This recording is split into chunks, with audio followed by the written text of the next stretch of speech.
president of Lowenstein and Associates, Inc., and I'm also an advisor to private and public organizations and executives in government, private sector, education, community-based groups.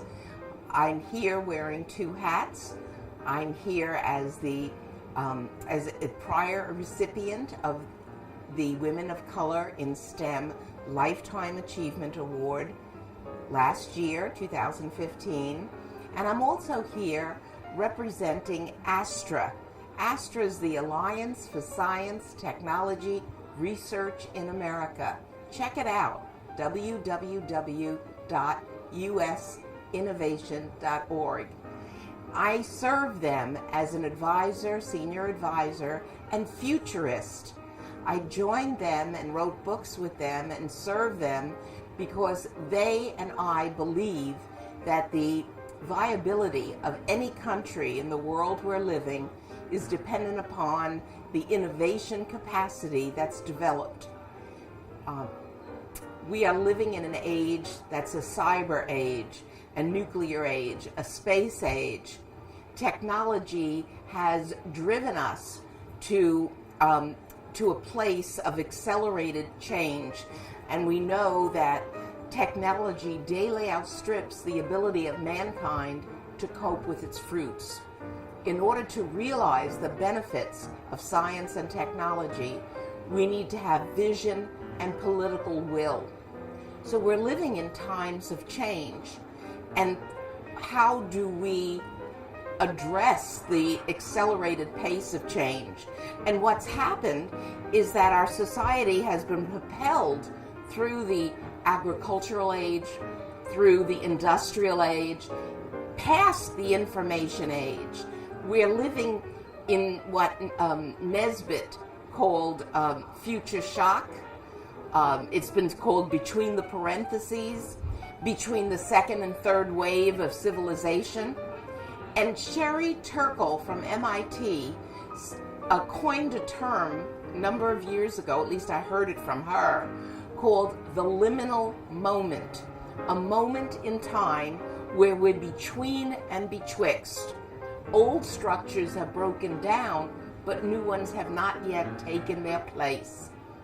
So, as an educator of 50 years, my life has been committed to finding the ways of harnessing technology to empower educationally, economically, particularly in communities that are underserved and under-resourced.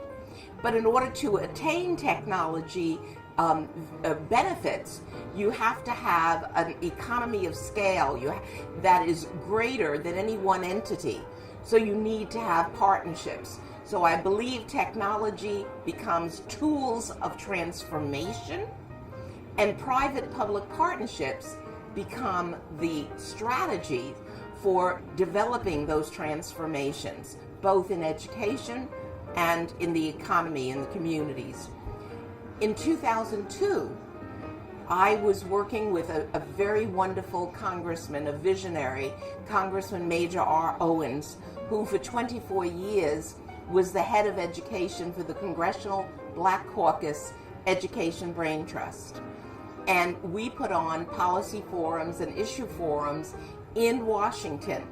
And I had the opportunity to design and nominate for congressional recognition those leaders and private-public partnerships that were transforming our country. I believe that recognition is critical for those people who are innovating. Tyrone Taborn, I created a congressional award recognizing a publisher who was visionary, who was transformative in his efforts to recognize people and leaders in all the different spheres in the STEM ecology. We didn't call it STEM way back then. In 2004 and 2005, I actually did forums on the Hill called Open the STEM Educational Pipeline as a national imperative. And it's a moral imperative, it's an economic imperative, and it's a national security imperative. in order to have the workforce, the critical thinkers, we need to have all of the people in our community. So we need to have the multicultural diversity and inclusion in every sphere in our society. And in working with the Congressional Black Caucus Education Brain Trust, I was able to spotlight and develop the campaign of STEM being a national imperative, opening the pipeline and pathways. The mantra in that year, in 2004 and 2005, was innovate or abdicate our leadership edge. And so I'm very passionate about this.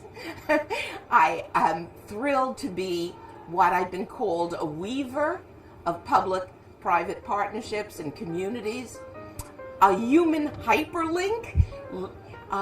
But the goal is to bring people together, cultivate the collective intelligence, promote those collaborations that are going to give us collective impact.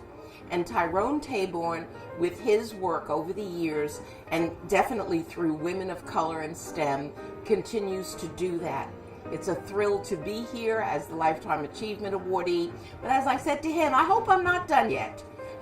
And that brings me to the very last message that I want to say. I'd like all the stakeholders and all the committed people to join us. Join Women of Color in STEM, join Tyrone, but also join ASTRA, the Alliance for Science, Technology, Research in America, to form a community of practice. Let's find ways to transform our communities. Let's innovate. Let's work at the community level, at the K through 12 level, at the higher ed. Let's build a culture of innovation and understand that our policies and the federal government need to support the federal research and science in labs, in universities, and we can make that all happen working together. So together we are, and together we can.